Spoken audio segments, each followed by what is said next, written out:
Day 5 अगर मैं PM होता तो देश में क्या बदलाव लाता। तो भाई हमारे देश में एक बहुत बड़ी समस्या है।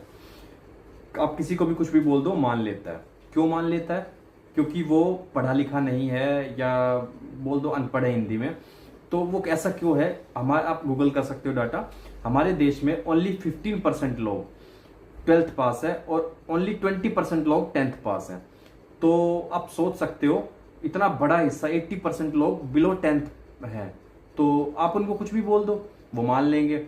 आप उनको बोलोगे भाई अकबर ने ये किया था वो मान लेंगे। आप बोलोगे नेहरू ने ये किया था वो मान लेंगे। आप उनको कुछ भी बोलो मान लेंगे। तो उससे बाहर निकलने की एक चीज है, आप लोगों को पढ़ाओ लिखाओ। तो मेरे हिसाब से एजुकेशन पे हमें खर्चा थोड़ा सा बढ़ाना पड़ेगा। तो उसमें हमें अगर 50+ है तो आपको 10th+ होना ही पड़ेगा, 10th पास करनी ही करनी पड़ेगी। या 45 भी कर सकते हैं, 45+ आपको 10th पास करनी करनी पड़ेगी।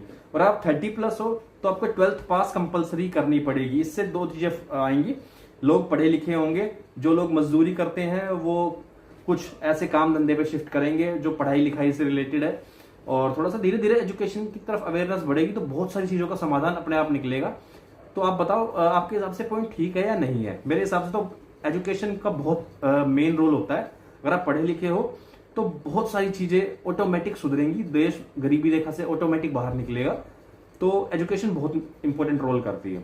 तो बताओ भाई कैसा लगा आपको ये विचार, और अपने विचार भी बताओ भाई कमेंट में। अगर आप पीएम बनते तो आप क्या क्या देश में बदलाव लाते। और हमें सपोर्ट करने के लिए भाई सब्सक्राइब करो, और इस सीरीज में मजा आने वाला है तो साथ साथ चलते रहो।